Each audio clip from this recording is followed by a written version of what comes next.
الحمدللہ رب العالمین والصلاة والسلام علی سید الانبیاء والمرسلین۔ حضرین کرام، جیسا کہ آپ نے پچھلی ویڈیو کے اندر آقا علیہ الصلوۃ والسلام کے معراج شریف کے حوالے سے سماعت فرمایا تھا، آج ہم آقا علیہ السلام کی دودھ پینے کی جو عمر مبارک تھی، دودھ پینے کا جو طریقہ کار تھا، اس حوالے سے آج ہم سماعت کریں گے۔ شرفاء عرب، اہل عرب کی یہ عادت تھی کہ وہ اپنے بچوں کو دودھ پلانے کے سلسلے سے دیہاتوں کے اندر بھیج دیا کرتے تھے، اور دیہات کی صفائی ستھرائی بچوں کو تندرست اور جسمانی صحت میں اچھی ہو جاتی تھی، اور وہ خالص اور فصیح زبان، پیور لینگویج عربی جو ہے وہ سیکھ جایا کرتے تھے، کیونکہ شہر کی زبان باہر کے آدمیوں کے میل جول کی وجہ سے وہ فصیح و بلیغ اور خالص نہیں رہ پاتی تھی۔ میرے آقا علیہ الصلوۃ والسلام نے سب سے پہلے حضرت سویبہ نامی جو لونڈی تھی ان کا دودھ نوش فرمایا، پھر اس کے بعد حضرت بی بی آمینہ رضی اللہ تعالیٰ عنہا کا دودھ نوش فرمایا، پھر اس کے بعد حضرت بی بی حلیمہ رضی اللہ تعالیٰ عنہا کا دودھ نوش فرمایا۔ حضرت حلیمہ سعدیہ رضی اللہ تعالیٰ عنہا بیان کرتی ہیں، میں بنو سعد کی عورتوں کے ہمراہ دودھ پینے والے بچوں کی تلاش میں مکہ کو چلی۔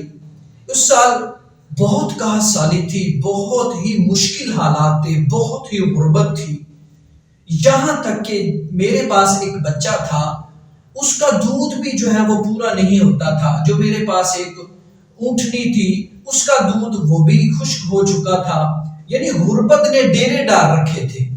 ناظرین کرام، جس سواری پر سوار ہو کر، وہ کھچر پر سوار ہو کر سفر کرتی تھی، وہ مکہ کا دور دراز کا طویل کٹھن سفر تھا۔ آپ فرماتی میں نے جیسے تیسے سفر طے کیا۔ جب یہ قافلہ مکہ مکرمہ پہنچا تو جو عورتیں رسول اللہ صلی اللہ تعالیٰ علیہ وآلہ وسلم کو دیکھتی اور سنتی کہ یہ یتیم ہیں، تو کوئی عورت آپ کو لینے کے لیے تیار نہ ہوتی تھی، کیونکہ بچے کے یتیم ہونے کے سبب سے زیادہ انعام و اکرام، مال و متاع نہ ملنے کی امید تھی۔ ادھر حضرت حلیمہ سعدیہ رضی اللہ تعالی عنہا کی قسمت کا ستارہ اوج سریہ پر تھا، کیونکہ دودھ کم دیکھ کر کسی نے ان کو اپنا بچہ دینا گوارا نہ کیا۔ حضرت حلیمہ اپنے شوہر حارث بن عبد العزا سے کہتی ہیں، یہ بات اچھی نہیں ہے، ہم اتنا دور دراز سے بڑی مشکل سے سفر کر کے مکہ پہنچے ہیں اور ہم خالی ہاتھ لوٹ جائیں، یہ بات اچھی نہیں ہے۔ میں ایسا کرتی ہوں، میں اس بچے کو لے لیتی ہوں۔ شوہر نے کہا ٹھیک ہے، اگر تمہاری منشا ہے، ارادہ ہے دلی، تو لے لو۔ حضرت حلیمہ رضی اللہ عنہا نے اس در یتیم کو لے کر آئیں، جس سے صرف حضرت حلیمہ رضی اللہ عنہا اور حضرت آمینہ رضی اللہ عنہا ہی کے گھر میں نہیں، بلکہ کائنات عالم کے مشرق و مغرب میں اجالا ہونے والا تھا۔ یہ رحمت خداوندی کا فضل عظیم ہی تھا کہ حضرت حلیمہ کی سوئی ہوئی قسمت بیدار ہو گئی، اور سرور کائنات صلی اللہ تعالی علیہ وسلم ان کے آغوش میں آ گئے۔ اپنے خیمے لا کر جب دودھ پلانے بیٹھی تو باران رحمت اور برکات نور کا ظہور ہونا شروع ہو گیا۔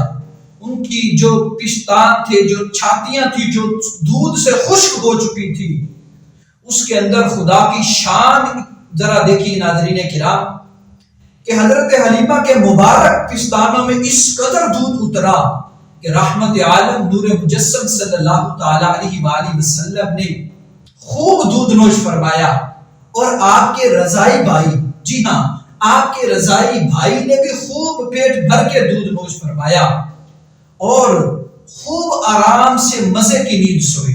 ناظرین کرام، جو حضرت حلیمہ کے پاس اونٹنی تھی جس کا دودھ بھی خشک ہو چکا تھا، وہ جو لاغر تھی، کمزور تھی، چل نہیں پا رہی تھی، اللہ کے فضل و کرم سے اور میرے آقا علیہ الصلوۃ والسلام کی آمد سے اس اونٹ کی جو کھیری کے اندر اتنا دودھ اتر آیا کہ آپ کے شوہر نے دودھ دونا شروع کیا. اتنا دودھ دویا آپ کے شوہر اور حلیمہ سعدیہ رضی اللہ عنہا نے خوب پیٹ بھر کر دودھ نوش فرمایا اور بڑی مزے کی نیند سے آرام کرنے لگی. یہی حضرت حلیمہ سعدیہ رضی اللہ عنہا کا شوہر حضور جانے جانا رحمت عالم صلی اللہ تعالی علیہ وآلہ وسلم کی یہ برکات دیکھ کر حیران ہو رہا تھا اور کہنے لگا حلیمہ تم نے سوتا بڑا اچھا کیا ہے, یہ بچہ لا کر تم نے بہت ہی اچھا کیا ہے. حلیمہ کہتی واقعی مجھے امید یہی تھی کہ یہ نہایت ہی بابرکت بچہ ہے اور خدا کی رحمت بن کر ہمیں ملا ہے, مجھے یہی توقع تھی. اب ہمارے گھر کے اندر خیر و برکت, ہمارا گھر خیر و برکت سے بھر جائے گا. حضرت حلیمہ فرماتی ہیں جب میں آقا علیہ الصلوۃ والسلام کو اپنی گود میں لے کر مکہ سے اپنے گاؤں کی طرف روانہ ہونے لگی تو ساتھ میں جو میری سہیلیاں تھیں طرح طرح کی باتیں کرنے لگی. کہا حلیمہ یہ جو کھچر وہی کھچر ہے نا جو آتے ہوئے لاغر تھا, کمزور تھا, جو چل نہیں پا رہا تھا, ہم سے پیچھے رہ گئی تھی. حلیمہ کیا ہو گیا ہے, کتنے پیسے تمہارے پاس آ گئے, یہ کھچر تیز رفتار والا نیا لے لیا ہے؟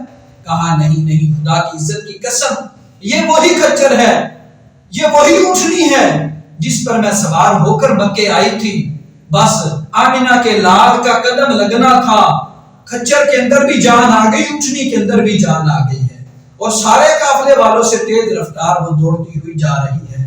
حلیمہ سعدیہ جب اپنے گھر پہنچتی ہیں تو دیکھتی ہیں کہ گھر کے اندر جو جانور ہے, بکریاں ہیں, ان کا بھی دودھ خشک ہوا ہے اور گھر کے اندر بہت گھاس سالی ہے اور دیگر قبائل کے اندر بھی دودھ کا ایک قطرہ نہیں ملتا. لیکن قربان چاہیے میرے آقا علیہ الصلوۃ والسلام کی جب آمد ہوتی ہے تو گھر کے جانوروں کے دودھ کے اندر بھی رب برکت رکھ دیتا ہے. اور قبیلے والے پوچھتے ہیں کہ حلیمہ اتنا دودھ کی فراوانی یہ کہاں سے آ گئی ہے, ہمارے جانوروں میں تو اتنا دودھ نہیں ہے. تو اپنے چرواہوں کو قبیلے والوں نے کہا کہ تم بھی ہمارے جانور اس جگہ چرایا کرو جہاں حلیمہ کے جانور چرتے ہیں, حلیمہ کی بکریاں چرا کرتی ہیں, تم بھی اپنے جو ہے نا وہ جانور وہاں لے جاؤ. تو چرواہوں نے اپنے مالکوں کے حکم پر وہاں جو ہے وہ اسی چراگاہ پر اپنی بکریاں لے آئے.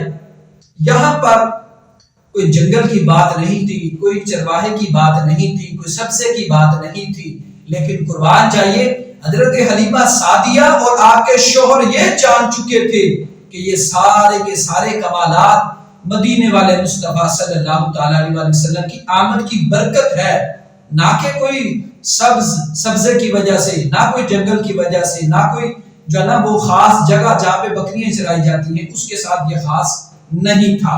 الغرض دن بہ دن یہ برکتیں جو ہے وہ بڑھتی ہی چلی جا رہی تھی. آقا علیہ الصلوۃ والسلام کی نشو و نما کا سلسلہ جاری تھا. جب میرے آقا علیہ الصلوۃ والسلام 2 سال کی عمر کو پہنچتے ہیں تو حضرت حلیمہ سعدیہ رضی اللہ تعالی عنہا نے آپ کا دودھ آپ کو چھڑوا دیتی ہیں. اب معمول جو تھا, جو قاعدہ طے پایا تھا کہ دودھ کی مدت جو ہے وہ 2 سال پوری ہو چکی تھی, یہ تھا کہ رحمت عالم نور مجسم صلی اللہ تعالی علیہ وآلہ وسلم کو اپنے پاس رکھنے کا کوئی صلہ نہیں تھا, کوئی تعلق نہیں تھا, کوئی لاجک وجہ نہیں تھی. تو حضرت حلیمہ سعدیہ دل ہی دل میں گویا یہ کہہ رہی تھی کہ آمینہ کے لال کچھ عرصہ اور ہمارے گھر رہ جائیں تو ہمارے گھر میں یہ اور برکتیں بڑھ جائیں گی. لیکن خدا کی کرنی ایسی ہوئی کہ یہ دل کی منشا, حضرت حلیمہ سعدیہ کے دل کی منشا رب نے پوری فرما دی. اسی سال ملک عرب کے اندر مکہ المکرمہ کے اندر وباؤں نے جو ہے وہ ہوا ایک چلی. تو اسی سلسلہ سے حضرت حلیمہ سعدیہ نے حضرت آمینہ رضی اللہ تعالیٰ عنہ سے عرض کی مکہ کے اندر جو ہے نا وہ مختلف قسم کی بیماریاں آ چکی ہیں, ہم ایسا کرتے ہیں جب تک بیماریاں ہیں ہم آپ کے بیٹے کو اپنے گھر رکھیں گے. آقا علیہ الصلوۃ والسلام دوبارہ آپ کے حضرت حلیمہ کی کٹھیا پر مزید برکتیں بڑھانے کے لیے تشریف لے آتے ہیں.